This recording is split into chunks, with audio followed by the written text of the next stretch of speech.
Yuk jadi bagian dari dakwah kami. Dukung operasional dakwah dan sosial kami, raih pahala amal jariah yang terus mengalir sampai hari kiamat. Pertanyaan berikutnya Ustaz. Ini banyak dari banget pertanyaannya nih. 3 lagi Ustaz. 3 lagi. Ini pertanyaan dari WhatsApp Ustaz.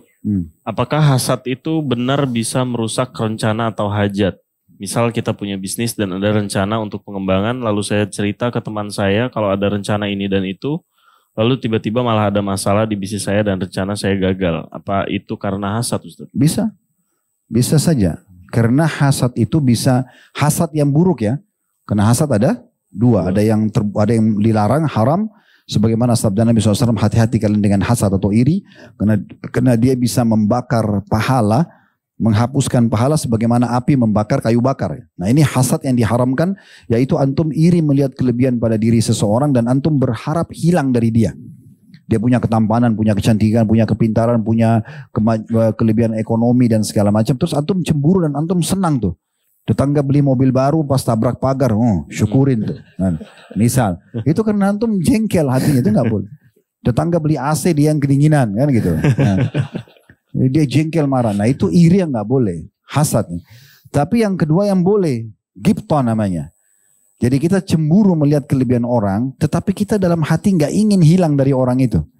Kita cemburu lihat kepintaran dia, ya, kebaikan dia, hafalan Qur'annya, misalnya, apalah, ya. Terus kita berharap Allah kasih kita seperti dia atau lebih. Selama tidak bentrok dengan sunnatullah, ingat ya. Nggak bisa antum lihat orang tampan atau orang cantik, ya Allah wajahku kembarin sama dia, itu nggak bisa. Kan gitu. Tapi minta Allah juga berikan kebaikan di fisik kita. Karena bisa saja wajah kita sama tapi Allah ubah. Kayak lebih bercahaya, lebih cerah, lebih baik, itu bisa saja kan, bukan mustahil gitu kan. Sebagaimana nanti di akhirat kita akan diberikan ketampanan dan kecantikan, itu bukan mustahil di dunia juga. Nah seperti itulah. Nah kalau ghibthah dibolehkan. Sebagaimana sabda Nabi SAW, la hasada illa fitnatain. Tidak boleh hasad atau ghibthah kecuali pada 2. Artinya fokus kepada 2 orang ini, selalu cemburu sama mereka. Yang pertama itu adalah rajulun atahullahu Qur'an fahuwa yatlu ana al-laili wa ana an-nahar.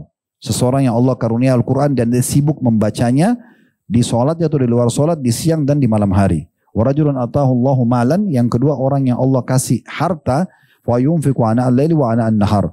Dan dia sibuk menginfakkan di siang dan di malam hari. Maka ini wajar kita cemburu dengan mereka. Nah seperti itulah ya.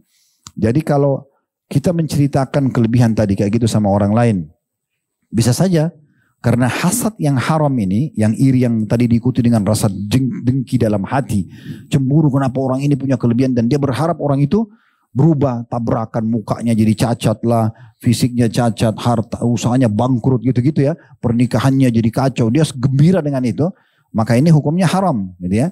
Dan itu bisa terjadi kalau antum ceritakan kelebihan-kelebihan pada orang yang seperti ini. Lalu dia hasad, itu bisa. Ya, kalau dia mengatakan, oh bagus ya usaha kamu, oh kamu kok cantik banget, kamu kok gagah banget dan segala macam. Tapi dalam hatinya iri itu bisa kena mendatangkan penyakit namanya ain. Hasad ya, mata panas. Yang kata Nabi SAW, inna lil aini lal haq. Mata panas itu benar ada. Dan kata Nabi SAW dalam hadis yang lain, mayoritas umatku meninggal justru karena ain. Ya, dalam riwayat lain, hati-hati dengan mata yang panas itu penuh dengan iri dan dengki. Itu karena dia bisa membuat manusia masuk ke liang kubur dan membuat unta masuk ke kuali yang kecil. Jadi mengecil badannya gitu ya. Karena bahayanya. Dan sekian banyak hadis tentang masalah ain. Lalu bagaimana supaya kita tidak kena ain? Setiap kali kita sebutin satu kelebihan. Atau kita lihat diri kita sendiri. Antum lihat di cermin, Allah berikan antum ketampanan atau kecantikan. Antum sendiri harusnya bilang, Masya Allah, tabarakallah. Kita sendiri bisa kenain ain diri kita gitu kan. Kita selalu bilang Masya Allah tabarakallah. Orang lain pun sama. Masya Allah tabarakallah. Kita kalau menceritakan orang atau tiba-tiba orang puji kita. Oh mobilnya bagus ya, motornya bagus ya, bajunya bagus ya. Kita nyaut Masya Allah tabarakallah gitu ya. Kalau orang lain itu sudah mau nyebut Alhamdulillah. Itu berarti cara untuk efektif agar tidak kena ain. Sekarang bagaimana caranya? Kalau sudah terlanjur terjadi. Antum bawa anak kecil antum. Allah kasih anak yang Masya Allah lucu gitu ya. Kemudian dilihatkan ke tetangga, lihatkan ke sana sini, orang pada puji, oh lucu-lucu gitu. Terus antum lupa bilang Masya Allah tabarakallah. Tiba-tiba anak itu sakit. Itu sering terjadi ya. Anak itu tiba-tiba sakit, rewel malam. Saya kadang-kadang gitu ada bawa anak-anak yang Allah amanahkan, begitu keluar balik, kadang-kadang rewel tanpa jelas. saya ruqyah, bacain ayat-ayat ruqyah, ya.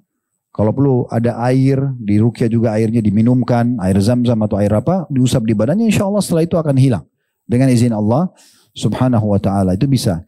Tapi cara yang paling efektif kalau ainnya memang sangat keras ya, orangnya terlalu dalam hasadnya dan sudah berlarut beberapa waktu antum tidak mengobatinya, ya tidak segera menangani, maka yang paling efektif adalah seperti kejadian sahabat yang pernah mandi di masa Nabi SAW dan kulitnya sangat putih dan bersih. Sampai digambarkan saking tampannya mirip wanita gitu ya.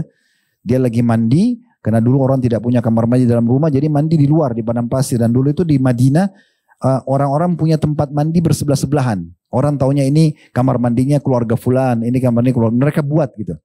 Dari pelapa-pelapa kurma. Nah biasanya yang laki-laki itu sampai di bagian kepala. Jadi bagian kepala terlihat kalau itu laki-laki dari jauh. Perempuan tertutup semua. Maka laki-laki sahabat ini waktu lagi mandi ada yang lewat hasad sama dia. Apa kata yang hasad ini? Perempuan yang dipingit saja tidak seputih kamu kulitnya. Pingsan orang itu. Lagi mandi tiba-tiba pingsan. Lalu dilaporkan kepada Nabi SAW. Nabi SAW tanya, waktu dia mandi tadi siapa yang lihat dia? Kata mereka si fulan ya Rasulullah. Nabi panggil. Lalu Nabi mengatakan, halla barakt. Tidakkah kau bilang, Masya Allah, tabarakallah. Lalu disuruh orang itu wudu, air wudunya disiram kepada orang yang pingsan, kemudian dia bangun pada saat itu. Nah ini kurang lebih gambaran tentang masalah cara yang menangani kalau sudah terlanjur terjadi. Ya.